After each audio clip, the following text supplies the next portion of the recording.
दोस्तों, रामायण तो आप सबने देखी होगी, पढ़ी होगी या फिर सुनी होगी, किंतु रामायण खुद में कई सारी रहस्य दबाए हुए हैं। आज के वीडियो के माध्यम से हम जानेंगे रामायण के अनसुलझे हुए रहस्य। दोस्तों, हमारे सबसे प्राचीन और पवित्र ग्रंथ रामायण के अनेक रहस्यों का भंडार है। त्रेता युग में भगवान विष्णु के अवतार भगवान राम के जन्म से पहले ही महर्षि वाल्मीकि ने रामायण लिख दी थी। नमस्कार मित्रों, स्वागत है आपका भक्ति सागर में। असली शक्ति ही हमारी भक्ति है। वीडियो में आगे बढ़ने से पहले अगर आपने हमारी चैनल को सब्सक्राइब नहीं किया है तो सब्सक्राइब कर लीजिए। रामायण ग्रंथ अपने आप में ही बहुत ही रोचक कथाओं, प्रकरणों एवं रहस्यों को संजोए हुए है। आज हम आपको रामायण के कुछ ऐसे रहस्य के बारे में बताएंगे जो आज तक आपने नहीं सुने होंगे। सबसे पहला है राम सेतु। राम सेतु का रहस्य। जब भी रामायण की बात आती है तो राम सेतु की चर्चा अवश्य होती है। राम सेतु का निर्माण आज तक एक रहस्य ही बना हुआ है। उस समय में 50 किलोमीटर लंबा पुल केवल 5 दिन में बनाना कैसे मुमकिन हो सकता है। भारत के रामेश्वर ज्योतिर्लिंग से शुरू होकर श्रीलंका के केतुस्वरम ज्योतिर्लिंग तक जाने वाले इस सेतु के रास्ते में 6 द्वीप आते हैं। यह पुल सैटेलाइट के माध्यम से आसानी से देखा जा सकता है। दोस्तों, जो पत्थर पर राम सेतु के निर्माण में प्रयोग हुआ था वो आज भी समुद्र तट पर मौजूद है। इन पत्थरों का वजन बहुत ज्यादा है, लेकिन पानी में डालते ही डूबने की बजाय वो तैर जाता था।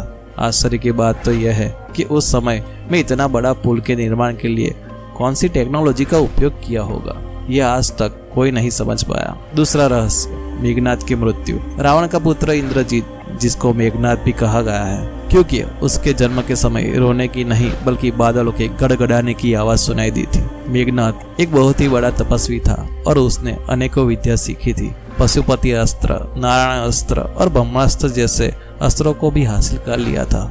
उसके बारे में एक विचित्र बात यह है कि हर कोई उसे पराजित नहीं कर सकता था और न ही उसका वध करता था, और उसका वध करना आसान भी नहीं था। मेघनाद को वरदान प्राप्त था कि उसे वही मार सकता है जिसने 14 वर्षों तक न सोया हो और न खाया हो और स्त्री का संपूर्ण त्याग किया हो।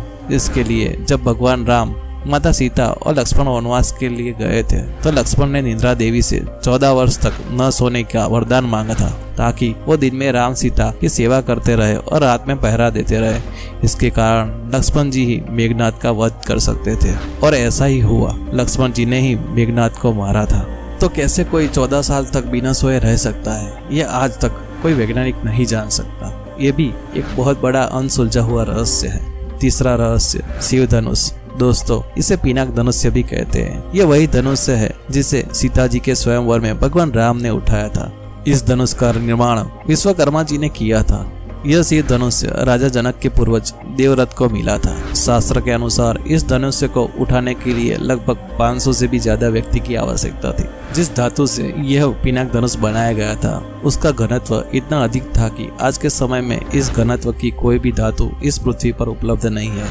इसका अर्थ तो ये निकलता है कि पिनाक धनुष्य एक ऐसी धातु से बनाया गया था जिसका पृथ्वी पर कोई अस्तित्व नहीं है। पिनाक धनुष्य के निर्माण में किस धातु का प्रयोग हुआ, यह आज तक एक रहस्य बना हुआ है। तो दोस्तों, ये थे रामायण के अनसुलझे हुए रहस्य। अगर ये रहस्य आपको आज ही पता चला है तो वीडियो को लाइक कीजिए और चैनल को सब्सक्राइब कीजिए। वीडियो को अंत तक देखने के लिए धन्यवाद। अगर आप ऐसे ही धर्म के रहस्य के बारे में जानना चाहते हैं तो आज ही हमारी चैनल को सब्सक्राइब कीजिए। धन्यवाद।